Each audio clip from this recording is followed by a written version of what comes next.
ఎమ్మెనూరు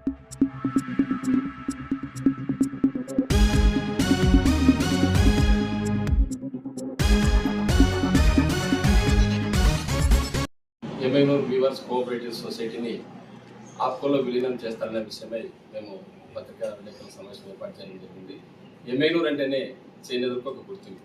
చేనేతల కష్టాలు, చేనేతలు తయారు చేసిన వస్త్ర విధానాన్ని యావత్ భారతదేశానికి తెలుసు.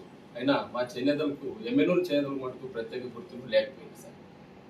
ఈ ఎమ్మెనూరు వీవర్స్ కోఆపరేటివ్ సొసైటీని ఆప్కోలో విలీనం చేస్తున్న సంగతి పూర్తిగా అవాస్తవం. ఈ విలీనం అనేది మేము తయారు చేస్తున్న వస్త్రాలను మార్కెటింగ్ చేయడానికే ఈ ఆప్కోలో కలుపుతుంది. అంతేకాక ఆప్కోకు ఉన్నటువంటి 90 కోట్ల అప్పులు కానీ, ఎమ్మెనూరు వీవర్స్ కోఆపరేటివ్ సొసైటీకి ఉన్న ఆస్తులు కానీ ఎటువంటి సంబంధమే లేదు.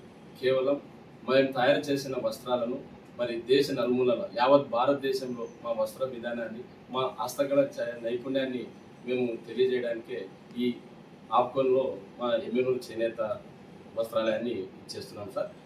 మేము ఈ వస్త్ర విక్రయాలు కూడా ఆప్కో ఎమ్మెనూరు చేనేత వస్త్ర విక్రయాల పేరు మీదే అమ్మకాలు జరుగుతాయి. ఈ విషయాన్ని ఏవి తెలియకుండా మరి వైఎస్ఆర్ కాంగ్రెస్ పార్టీ చేనేత హస్తకళ విభాగ అధ్యక్షుడు చేనేత మల్లికార్జున గారు అవాకులు చావులు పేరుతూ చేనేత వీవర్స్ కోఆపరేటివ్ చేనేత కార్మికుల్ని భయభ్రాంతులకు గురి చేస్తున్నారు. ఈరోజు చేనేత కార్మికులు కూడా నేను కూడా చెప్తున్నా, 6 గజాల చీరను అరచేతితో నేసే చేనేత కార్మికులు చెప్తున్నా, చేనేత కార్మికులు ఎవరు అధైర్యపడద్దని. చేనేత కార్మికులందరూ ధైర్యంగా ఉండాలి.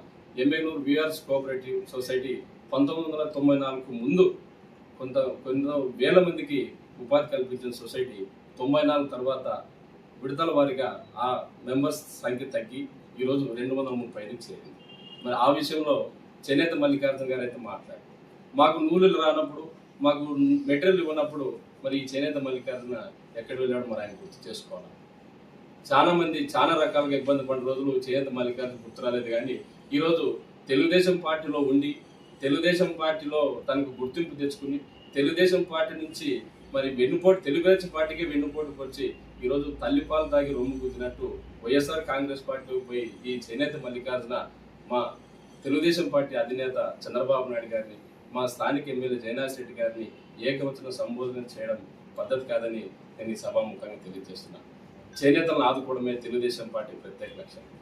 ఎమ్మెనూరులో తయారవుతున్న వస్త్రాలు ఇంతవరకు గుర్తింపు లేదు. మేము తయారు చేస్తున్న చీరలు గద్వాల్ జరీ చీరలు పేరుతో అమ్ముడవుతున్నాయి. మేము తయారు చేస్తున్నటువంటి టవాళ్ళు, లుంగీలు ఎమ్మెనూరు చేనేత విక్రయాల కేంద్రాల ద్వారా 3 కేంద్రాలు, 3 రాష్ట్రాలు కర్ణాటక, తెలంగాణ, ఆంధ్రప్రదేశ్ 16 డిపోలకు మాత్రమే పరిమితమైంది. ఇప్పటి వరకు మా డిపోల సంఖ్య పెరగలేదు.